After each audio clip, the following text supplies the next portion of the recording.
Okay students, welcome back to my channel Learning Art. In this video I will be teaching you future tense and its type. मैंने आपको previous videos में part 1 and part 2 में past and present करवा दिया है, आप जाके मेरे चैनल पे चेक कर सकते हैं। इसमें मैं आपको पढ़ाऊँगी future tense. What is future tense? Tense that denotes to the actions that are going to be done in the future. वो ये टेंस ये बताता है कि वो चीज़ें जो फ्यूचर में होने वाली, मतलब आने वाले समय में होने वाली हैं। ओके, जैसे कि इसके कुछ एग्जांपल्स हैं। They will go to the market, वह मार्केट जाएंगे। I shall go to the temple, मैं टेम्पल मंदिर जाऊंगा। We will be buying every piece of cake, हम केक का हर एक टुकड़ा खरीदेंगे। They will have campaigning with us, वह हमारे साथ कैंपेनिंग करेंगे। करा नहीं है, करेंगे। तो फ्यूचर हमें ये सब बताता है। अब फ्यूचर टेंस का फर्स्ट टाइप होता है future simple. The simple future tense is used when we plan or make a decision to do something. Nothing is said about the time in the future. Future simple हमें बताता है कि कोई भी चीज़ जो हम फ्यूचर में करने की सोच रहे हैं, लेकिन वो एक स्पेसिफिक टाइम नहीं बताता कि कब करेंगे, मतलब करने वाले हैं पर पर्टिकुलर टाइम नहीं बताता। इसका रूल क्या होता है? सब्जेक्ट प्लस विल या फिर शैल प्लस वर्ब की फर्स्ट फॉर्म प्लस ऑब्जेक्ट। अब शैल लगता है आई के साथ, वी के साथ, जितने भी प्लूरल वाले हैं, ओके, और विल लगता है सिंगुलर के साथ। एंड ऑलवेज रिमेंबर, आई और वी के साथ ही शैल लग सकता है, बाकी सबके साथ लगता है विल। सो आज के मुताबिक जो नया रूल है, विल आई के साथ भी लग सकता है, वी के साथ भी लग सकता है। So don't confuse, okay. पर शैल जो है वो मोर फॉर्मल वे है then will. Understand?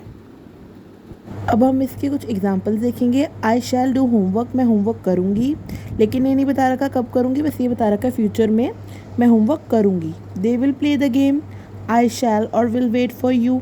We will enjoy the party, हम पार्टी एंजॉय करेंगे। अंडरस्टैंड? ये हो गया हमारा फ्यूचर सिंपल। अब हमें बताना है फ्यूचर कॉन्टिन्यूस और प्रोग्रेसिव।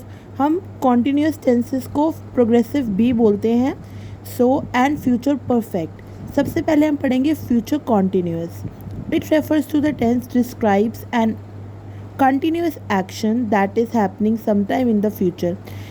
फ्यूचर कॉन्टिन्यूस या फ्यूचर प्रोग्रेसिव वो टेंस है जो हमें बताता है कि फ्यूचर में जो एक्शन, जो चीज़ कंटिन्यूटी में होने वाली है, वो हमें ये सेंटेंस बताता है, टेंस हमें ये बताता है। इसका रूल क्या रहेगा? सब्जेक्ट प्लस विल बी और शैल बी प्लस वर्ब के साथ ing प्लस ऑब्जेक्ट। अब विल बी और शैल बी में कंफ्यूज मत होना, विल भी लगा सकते हो और शैल बी आई और वी के साथ लगेगा।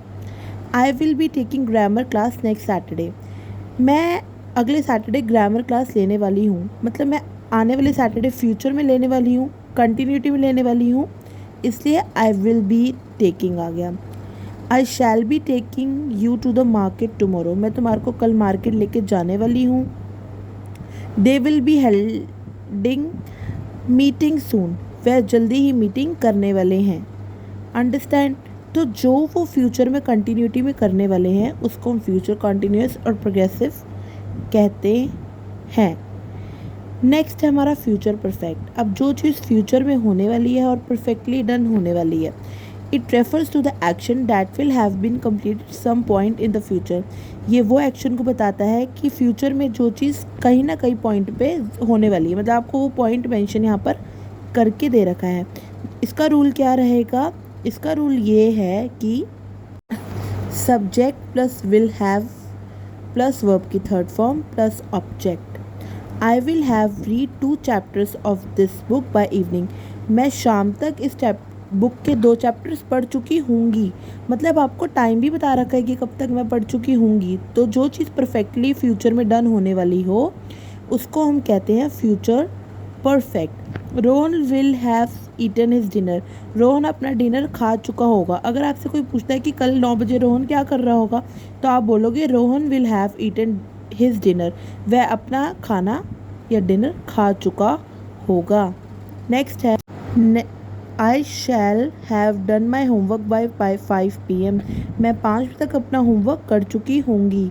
तो ये हमारा हो गया फ्यूचर परफेक्ट, जिसमें कोई में पॉइंट ऑफ टाइम दे रखा हो कि कब तक वो काम हो चुका होगा। अब हमारे पास नेक्स्ट है फ्यूचर परफेक्ट कॉन्टीन्यूअस और progressive. It refers to the ongoing actions that completed after a certain instant of time. ये वो एक्शन बताता है जो कि कुछ समय के कुछ ड्यूरेशन ऑफ टाइम के दौरान पूरा हो जाएगा फ्यूचर में। जैसे कि subject plus will have been plus verb के साथ ing plus object plus duration of time, या फिर सिंस या फॉर। मतलब इसके अंदर फ्यूचर में ये बताया जाएगा कि वो काम कब तक कौन सी ड्यूरेशन तक हो चुका होगा। She will have been travelling to London next Monday. वो अगले मंडे लंदन को ट्रैवल कर रही होगी, मतलब लंदन जा रही होगी। Pooja will have been working in this company since 2014। अगर कोई कहता है कि पूजा कब से इस कंपनी में काम कर रही होगी, तो कह रहे होंगे पूजा 2014 से तो इस कंपनी में काम कर रही होगी। They will have been doing yoga for 10 years. वह 10 साल से योगा कर रहे होंगे। सो सिंस और फॉर का यूज़ मैंने आपको पहले वीडियो में भी बताया है, so don't confuse. So this is the last part of the video tense and the final part. I hope you will get clear vision of tenses. Tenses हमें इसलिए ज़रूरी हैं क्योंकि हमें अगर कोई सेंटेंस बोलना है प्रेजेंट में, पास्ट में, फ्यूचर में, तो हमें टेंस चाहिए रहते हैं। तो टेंस का यूज़ हमारी डेली टू डेली लाइफ में होता है। आप इसको एज अ बुकिश रीडिंग मत करिए, आप इसको समझ के करिए कि हमें चीज़ें कहाँ यूज़ करनी है। अगर मैं फ्यूचर में बोलना चाह रहा हूँ तो मैं कैसे बोलूँगा, पास्ट में बोलना चाह रहा हूँ तो कैसे बोलूँगा, और प्रेजेंट में बोलना चाह रहा हूँ तो कैसे बोलूँगा। प्लीज़ चैनल को सब्सक्राइब करके जाइएगा। अगर कुछ समझ में नहीं आए तो कमेंट्स में पूछ लीजिएगा। Thank you.